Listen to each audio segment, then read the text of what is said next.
नमस्ते विद्यार्थी मित्रों, आज हम देखेंगे कक्षा 7 विषय हिंदी पाठ 2 हम भी बने महान। हम भी बने महान इस पाठ में सीधे साधे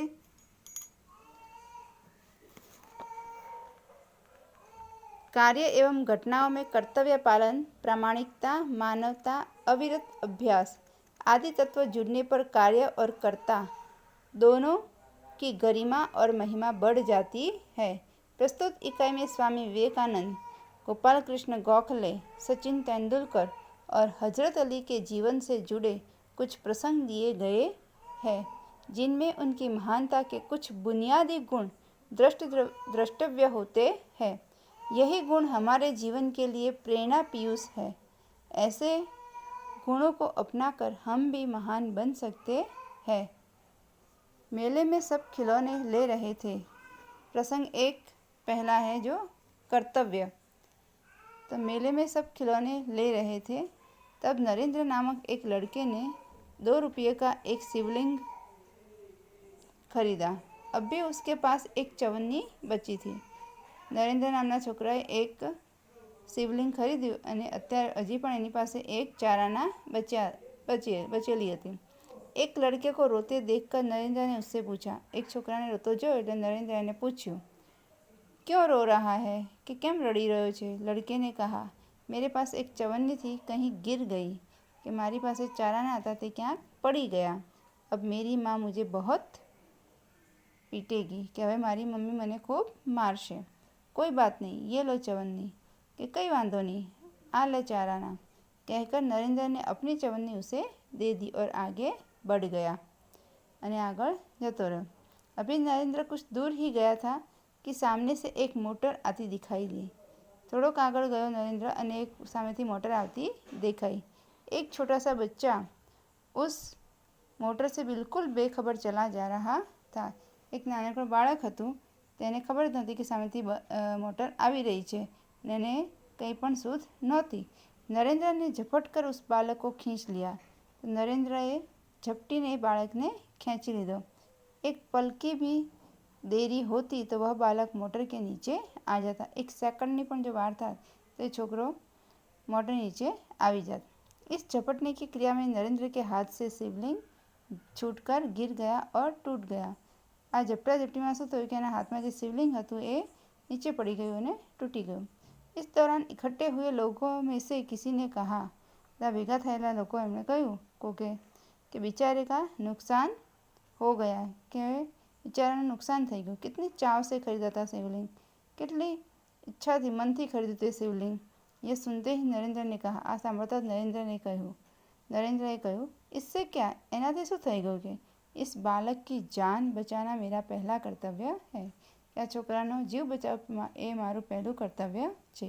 वस्तु से भी व्यक्ति का जीवन ज़्यादा महत्वपूर्ण है कि वस्तु करता चीज वस्तु करता व्यक्तिનું जीवन એ વધારે महत्वपूर्ण છે। मानवता सबसे ऊपर है, मानवता સૌથી ऊपर છે। बचपन से ही ऐसे ख्यालात रखने वाला नरेंद्र आगे चलकर स्वामी विवेकानंद के नाम से प्रसिद्ध हुआ। બાળપણથી જ આવા વિચારો રાખવાવાળો નરેન્દ્ર આગળ જઈને સ્વામી વિવેકાનંદના નામથી એ પ્રસિદ્ધ થયો। નિયમ, હવે બીજો પ્રસંગ છે કે નિયમ સબકે લીએ है। નિયમ બધા માટે જ છે। बात सन 1885 की है। पूना के न्यू इंग्लिश हाई स्कूल में समारोह हो रहा था। पूनाના ન્યૂ ઇંગ્લિશ હાઈસ્કૂલમાં સમારોહ થઈ રહ્યો હતો। प्रमुख द्वार पर एक स्वयंसेवक नियुक्त था। प्रमुख એટલે मुख्य दरवाजा आगे एक स्वयंसेवक હતો જે એને નિયુક્ત કર્યો હતો, जिसे यह कर्तव्य भार दिया गया था कि आने वाले अतिथियों के निमंत्रण पत्र देखकर कि आवा वाला जे अतिथियों છે એમનું નિમંત્રણ પત્ર જોઈને એમને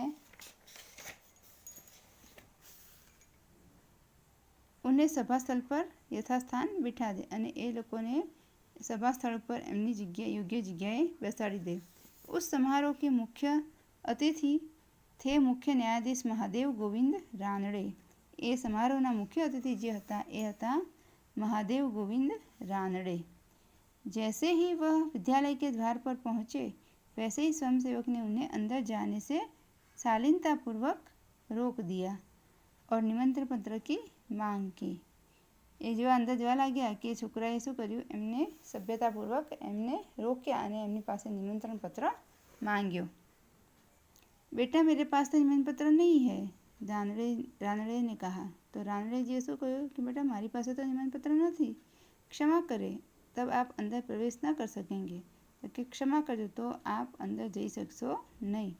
स्वयंसेवक का नम्रतापूर्ण उत्तर था। એમણે स्वयंसेवके नम्रतापूर्वक उत्तर આપ્યો। द्वार पर रानड़े को देखकर स्वागत समिति के कई सदस्य आ गए। दरवाजा આગળ રાનડેજીને ઊભેલા જોઈને કેટલાક સ્વયંસેવકો ત્યાં આવી ગયા। स्वागत समिति जो सदस्य था, सभ्यों था, બધા ત્યાં આવી ગયા और उन्हें मंच की ओर ले जाने का प्रयास करने लगे અને એમને મંચની તરફ લઈ જવા માટે પ્રયત્ન કરવા લાગ્યા। पर स्वयंसेवक ने आगे बढ़कर कहा, पर પેલા स्वयंसेवકે આગળ વધીને કહ્યું कि श्रीमान मेरे कार्य में यदि स्वागत समिति के सदस्य ही रोड़ा अटकाएंगे तो फिर मैं अपना कर्तव्य कैसे निभा सकूँगा। कहે કે મારા કામમાં જો સ્વાગત સમિતિના સભ્યો જ રોડો નાખશે તો મારું કર્તવ્ય કેવી રીતે નિભાવી શકીશ। કે कोई भी अतिथि हो उसके पास निमंत्रण पत्र होना ही चाहिए। कि कोई पण अतिथि हो एमनी पासे निमंत्रण पत्र तो होवो ज जोईए। भेदभाव की नीति मुझसे नहीं बरती जाएगी। क्या भेदभाव की नीति माराथी थशे नहीं। वह स्वयंसेवक आगे चलकर गोपाल कृष्ण गोखले के नाम से प्रसिद्ध हुआ और देश की बड़ी सेवा की। ए छोकरो जो हतो ए आगळ वधीने गोपाल कृष्ण गोखलेना नामथी प्रसिद्ध थयो અને દેશની ખૂબ જ સેવા કરી। नमस्ते विद्यार्थी मित्रों, आगे का पाठ हम बाद में समझेंगे।